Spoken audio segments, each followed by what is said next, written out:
28.551 državljank in državljanov v Sloveniji je včeraj vložilo pobudo za razpis zakonodajnega referenduma o zakonu, ki v času največje zdravstvene, socialne in gospodarske krize zapravlja 780 milijonov evrov za orožje. 28.551 naših sodržavljanov se je odločilo, da bodo udejanjili 3. člen Ustave, ki pravi, da ima v Sloveniji oblast ljudstvo, da bodo na referendumu zavrnili ta nesmisel orožarski zakon, da bomo denar namesto v oklepnike lahko namenili za stvari, ki jih res potrebujemo, za javno zdravstvo, za domove za starejše, za reševanje socialnih in gospodarskih stisk. 28.551 ljudi se je odzvalo na avgustovski poziv ministra Tonina, naj namesto posvetovalnega referenduma zberemo podpise za zakonodajni referendum. Takrat je dejal, če je referendum uspešen, zakon pade.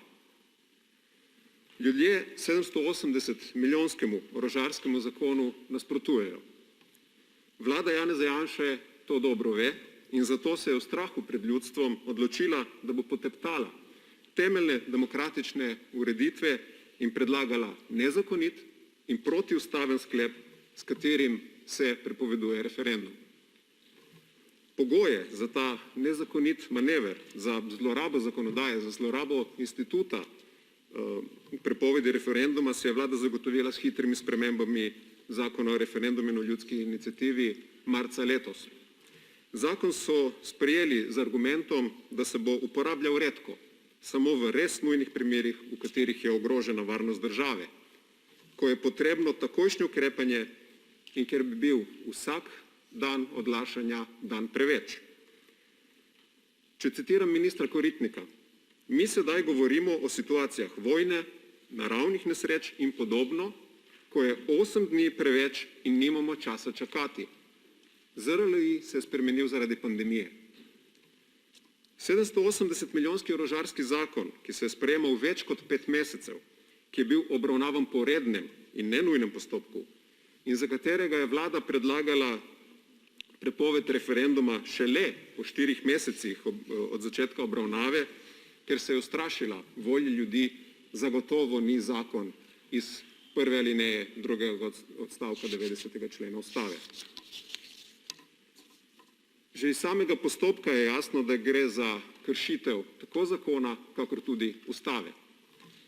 Saj bi morali biti sklep o prepovedi referenduma sprejet hkrati z zakonom, ki bi moral biti obravnavan po nujnem postopku.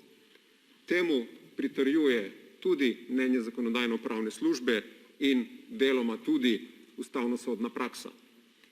Če še enkrat citiram vlado, ki pravi, da bi takšni sklepi bili utemeljen predlog z razlogi v praksi že sestavni del gradiva predloga zakona po nujnem postopku. Pri zakonu o 780 milijonih za orožje postopek ni nujen, ampak reden.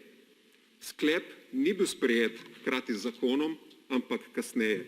Zaradi tega trdimo, da gre za kršitev ZRLI.